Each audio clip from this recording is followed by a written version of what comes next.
we want to differentiate x squared times y cubed with respect to x. Let's consider the x squared y cubed. Clearly, these functions are multiplied together, so we have a product.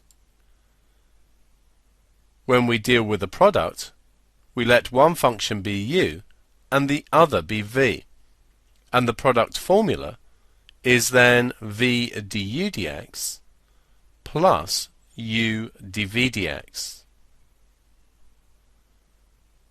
Coming back to our function, let's let u be equal to x squared and v be equal to y cubed. Du dx is quite simply 2x. dv dx, as discussed in example 1, will be 3y squared dy dx.